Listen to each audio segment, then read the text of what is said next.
Bonjour monsieur. Oui, bonjour monsieur le journaliste. Et qu'est-ce qu'on peut retenir de votre conférence aujourd'hui?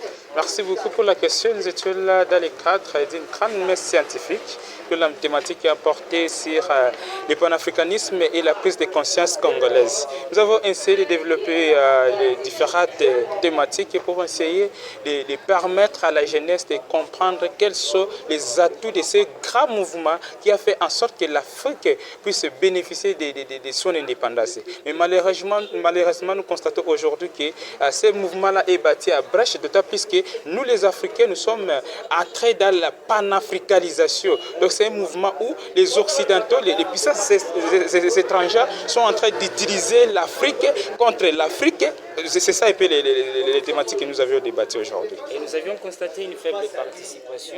Que direz-vous par rapport à ça? Bon, en ce qui concerne cette faible participation, nous constatons c'est par rapport à une pauvreté mentale qui gangrène dans les chefs de la jeunesse isiroise. Parce que des grandes conférences comme ça, les jeunes ne veulent pas participer. Ils veulent seulement participer dans des histoires politiques parce qu'on sait très bien qu'à la fin, ils auront les petits 5 000 francs comme ça. Mais pour venir bénéficier des grandes contributions qui peuvent apporter une valeur ajoutée dans leur vie, ils ne veulent pas me battre. Nous n'allons pas nous croiser les bras, nous allons faire de nos mieux pour que nous puissions toujours réveiller la mentalité de la jeunesse isiroise. Et que direz-vous à ceux qui n'étaient pas ici, qui vont vous suivre à travers le média? Comme conseil, nous allons conseiller d'abord aux jeunes d'avoir ce qu'on appelle une prise de conscience collective. D'autant plus qu'aujourd'hui, nous ignorons les différents mots auxquels notre pays font face. Aujourd'hui, nous sommes en train de nous pleurnicher que les pays ne marchent pas. Il y a toujours des crises, surtout de la partie Est. Et aujourd'hui, notre pays est agressé. Nous devons vraiment réfléchir. Nous devons vraiment écrire notre propre histoire. Nous devons tout mettre en œuvre pour que nous puissions quitter cette pauvreté mentale pour voir comment est-ce que nous pouvons sauver notre patrie. Aujourd'hui, nous sommes en train de nous pleurnicher. Les pays n'avancent pas. Il n'y a pas de développement. Alors, les changements ou encore les progrès des pays dépendent d'abord de notre comportement, dépendent de notre façon de faire. Et si la jeunesse constitue une bombe à retardement, c'est aussi le pays qui est déjà en danger. Nous allons sensibiliser la jeunesse à une prise de conscience collective. Nous devons savoir que nous avons une grande contribution pour le développement de notre pays. Présentez-vous à ceux qui vous ont capté. Merci. Au micro, c'était M. Pascal Nunakolite Anyangiso. Je suis le coordonnateur de plusieurs associations. Il y a Jeunes Résilients, Gérald et consorts. Nous sommes réunis dans une plateforme qui réunit les différents mouvements des jeunes pour que nous puissions toujours renforcer notre capacité, nos champs d'action pour que la jeunesse puisse retrouver vraiment sa valeur vis-à-vis de notre communauté. La presse vous remercie. Merci beaucoup aussi la presse. L'équipe qui connaissait des élites internationaux. Et puis parce qu'on appelle le colonialisme, juste après que l'esclavage ait été aboli, on nous a imposé encore le colonialisme.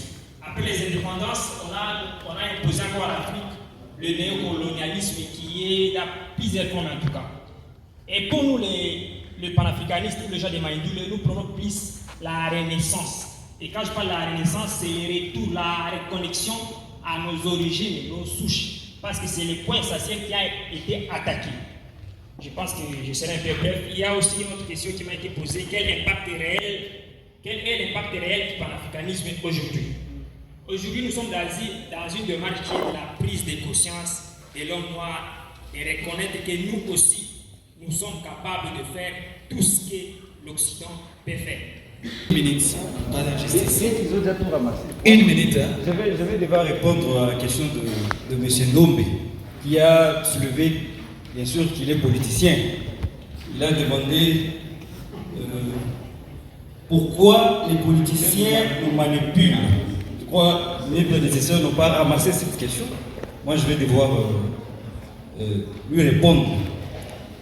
Vous, les politiciens, vous nous manipulez, bien sûr, évidemment, parce que la conscience, nous l'avions perdue. Mais bien évidemment, comme nous sommes déjà décidés, désormais, de décider à notre professeur, parce que le pouvoir appartient au peuple, par le peuple et pour le peuple. Vous comprenez? Donc, désormais, vous n'allez plus jamais nous manipuler. Merci. Merci beaucoup, Rodrigue. Voilà,